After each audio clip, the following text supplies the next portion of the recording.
अस्सलाम वालेकुम व्यूअर्स मैं ਤੁਹਾਡਾ ਆਪਣਾ ਆਤਿਫ ਦਿਸ ਵਲੌਗ ਦੇ ਨਾਲ ਤੇ ਅੱਜ ਦਾ ਵਲੌਗ ਸਾਡਾ ਕੋਈ ਬੜਾ ਮਿਹਨਤ ਮਜ਼ਦੂਰੀ ਅੱਜ ਮੈਂ ਤੁਹਾਡੀ ਇੱਕ ਮੁਲਾਕਾਤ ਕਰਾਉਣਾ ਇੱਕ ਬੰਦੇ ਨਾਲ ਜਿਹੜਾ ਸਾਰਾ ਦਿਨ ਮਿਹਨਤ ਮਜ਼ਦੂਰੀ ਕਰਦੇ ਨੇ ਤੇ ਉਹਨਾਂ ਦੀ ਫਰਿਆਦ ਸੁਣਨੇ ਕਿ ਕਿਤਨਾ ਕਮਾ ਲੈਂਦੇ ਨੇ ਕੀ ਕੁਝ ਕਰਦੇ ਨੇ ਸਾਰਾ ਕੁਝ ਤੇ ਅਸੀਂ ਤੁਹਾਨੂੰ ਵੀ ਚੈੱਕ ਕਰਵਾਉਣੇ ਵਾਲਾ ਮੁਲਾਕਾਤ ਕਰਾਉਣਾ ਥੋੜੀ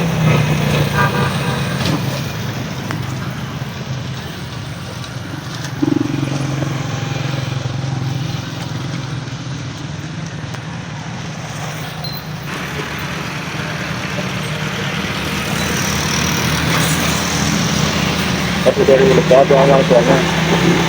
ਤੇ ਨਾ ਉਹ ਪੁੱਛਣਾ ਨਾ ਤਾਂ ਕਿ ਨਾਮ ਹੈ ਤੇ ਕਿ ਕੁਝ ਕਰਦੇ ਨੇ ਸਾਰਾ ਦਿਨ ਕਿਹਦਾ ਕਮਾ ਲੈਣਾ ਕਿ ਕੁਝ ਖਾਣਾ ਅੱਛਾ ਵੀ ਉਹ ਸਾਡੇ ਕੋਲੋਂ ਸਮਾਨ ਲੈ ਕੇ ਆਏ ਨੇ ਚਾਚੇ ਹੋਰਾਂ ਸਾਡੇ ਨਾਲ ਮੌਜੂਦ ਨੇ ਚਾਚੇ ਹੋਰਾਂ ਦੀ ਚਾਚਾ ਜੀ ਤੁਹਾਡਾ ਕੀ ਨਾਮ ਹੈ ਸਜਾਦ ਖਾਨ ਸਾਹਿਬ ਅੱਛਾ ਤੇ ਅੱਛਾ ਤੁਸੀਂ ਕੰਮ ਕਰਦੇ ਹੋ ਸਾਰਾ ਦਿਨ ਮੈਨੂੰ ਮਜ਼ਦੂਰੀ ਕਰਦੇ ਪਤਰੜੀ ਰੱਖੋ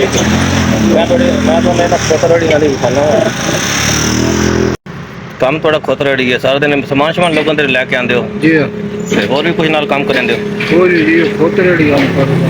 अच्छा खतरड़ी कितने दिहाड़ी ला लेंगे हो कोई जी 500-700 दिहाड़ी पड़ेगी अच्छा अच्छा गरीब कितने बंदे पेट ही नहीं पाएंगे अच्छा कितने बच्चे थोड़े बच्चे त्राए हैं। अच्छा माशाल्लाह पढ़ते हैं नहीं जी शादी शुदा अच्छा शादीशुदा है ओके काम करते हैं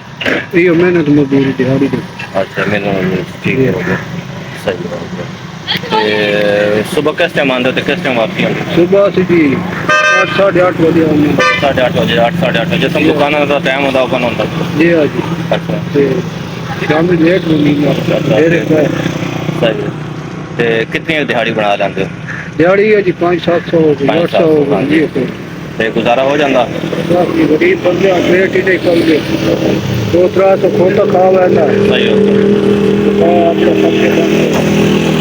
ਠੀਕ ਹੋ ਗਿਆ जी हाँ ਤੇ ਚਾਚੂ ਵਾਲਾ ਇਹ ਕਹਿਣਾ ਹੈ ਕਿ ਨਾ ਸਾਰਾ ਦਿਨ ਦੀ ਮਜ਼ਦੂਰੀ 5-700 ਪੈਸਾ ਆਧਾ ਹਜ਼ਾਰ ਬਚਾ ਲੇਕਿਨ 3-400 ਖੁੱਤ ਰੇੜੀ ਦੇ ਖਰਚਾ ਕਿਉਂਕਿ ਪੱਟੇ ਝੂਟੇ ਪਾਣੇ ਹੁੰਦੇ ਨੇ जी हाँ जी ਮਾਸ਼ਾਅੱਲਾ ਮਿਹਨਤੀ ਲੋਕ ਨੇ ਸਾਡੇ ਕੋਲ ਪਹਿਲੇ ਵੀ ਆਉਂਦੇ ਜਾਂਦੇ ਰਹਿੰਦੇ ਨੇ ਤੇ ਮਾਸ਼ਾਅੱਲਾ ਅੱਲਾਹ ਪਾਕ ਸਭ ਲਈ ਸਾਰੀਆਂ ਪੈਸੇ ਕਰੇ ਤੇ ਇਹ ਬਜ਼ੁਰਗਾਂ ਕੋਲੋਂ ਇਕੱਲੇ ਪੈਪ ਨਹੀਂ ਉਠਾਇਆ ਜਾ ਰਿਹਾ ਸੀ ਫਿਰ ਲੜਕਾ ਲਾਇਆ ਉਹਨਾਂ ਨੇ ਤੇ ਲੜਕਾ ਉਹਨਾਂ ਨਾਲ ਹੈਲਪ ਕਰਦਾ ਉਹ ਸਾਡੇ ਕੋਲੇ ਵੈਲਡਿੰਗ ਵਾਲੇ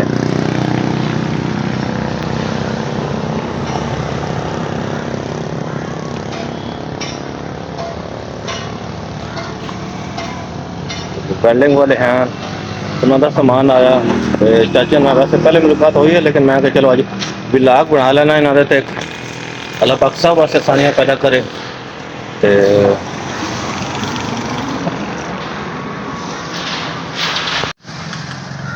पाकिस्तान में जी महंगाई हो गई इस एक गरीब बंदे का गुजारा बहुत मुश्किल हो गया एक गरीब बंदा सारा दिन काम करके सारा दिन वो 500-700 कमाए नाल उसका जोड़ा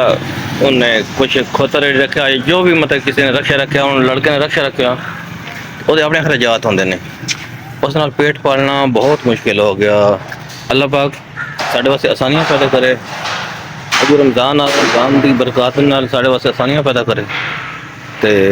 बहुत मुश्किल हो गया इस वक्त ये अंकल और ने तहसील साहिवाल सारा दिन मेहनत मजदूरी करते हैं तो बड़ा जो तुहानूं कि रेहड़ी बांध की कहानी है मजदूर बंदे की कहानी है जिस दे नाल एक आम बंदा उसके भी अखराजात बहुत ज़्यादा ने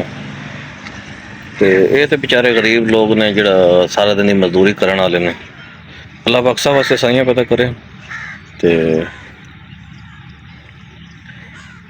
साड़ी दुआ है पाकिस्तान से अल्लाह पाक रहम फरमाए कुछ हालात बेहतर हों तो बाकी और रिजवान ठीक ठाक हो मेरे को रिजवान आया ना रिजवान इन्हें थोड़ा समान लैके जाना तो अच्छा हुण क्या लैके जाना नाल सीमेंट के तुसी 8 गट्टू रखने ने ठीक हो गया थोड़ा और समान मोटर वगैरह वो रखनी है बाकी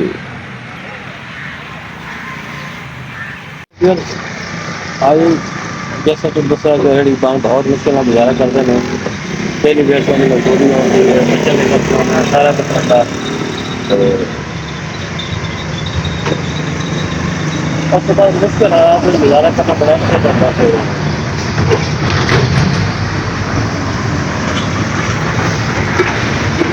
है चलो तो सारे तो मतलब माल निशान साहब मौजूद ने जरा मैंने निशान साहब जरा जरा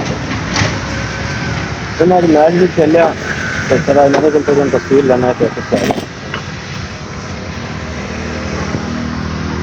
अच्छा जी अच्छा इधर जी बहुत अच्छा खिलाड़ी है निशान जी आज तक क्या परफॉर्मेंस रही है आज अल्हम्दुलिल्लाह अच्छी परफॉर्मेंस रही है। मैच मैच जीत के हार गए मैच हारी गए हैं तो मतलब बैटिंग अच्छी हुई। अच्छा ओवरऑल कितना टारगेट से तो कितना टारगेट सी 30 ओवर टारगेट सी 200 निकाल तो 242 टारगेट है तो कितने स्कोर तो हो रहे हो 50 50 बड़े बड़े मार्जिन तो हार गए अभी तो अच्छा अपनी की परफॉर्मेंस है अभी बस मैच बस 30 वाला 5 स्कोर था। अच्छा डन अच्छा तेरे टोटल स्कोर कितना था अच्छा निशान ने 34 स्कोर किया तो जरा बार क्लब ने मैच है तो माशाल्लाह अच्छा क्रिकेटर है क्योंकि अंडर 19 में ट्रायल देते हैं लेकिन फर्स्ट अटैम्प्ट आई लेकिन कामयाब नहीं हुआ नेक्स्ट टाइम इंशाल्लाह अल्लाह पाक ने कामयाब करे तो सारी दुआ है कि पाकिस्तान खेले पिछले मैच अल्हम्दुलिल्लाह परफॉर्मेंस अच्छी जा रही है। पिछले मैच सेंचुरी से अच्छा सेंचुरी माशाल्लाह माशाल्लाह ऐसे जो मैच विनिंग से अच्छा मैच विनिंग सेंचुरी बहुत चलो माशाल्लाह ये साढ़े मेरे कज़न ने जिशान हैदर मेरे मसीह जिसमें कैलगट से माशाल्लाह ਇਹਨਾਂ ਦਾ बैग ਪਿਆ जी बैग है ਇਹਨਾਂ ਦਾ माशाल्लाह बड़ा अच्छा खिलाड़ी है अल्लाह पाक ਨੂੰ ਜ਼ਿੰਦਗੀ करे सेहत देवे ਤੇ ਪਾਕਿਸਤਾਨ ਨੂੰ ਰਿਪਰੈਜ਼ੈਂਟ करे ਸਾਡੀ ਦੁਆ है बाकी दोस्तों आज का व्लॉग ਅਸੀਂ ਇੱਥੇ ਕੰਪਲੀਟ ਕਰਨੇ ਆ ਤੇ साढ़ा चैनल लाइक तो सब्सक्राइब कर दिया करो बहुत मेहरबानी शुक्रिया अल्लाह पाक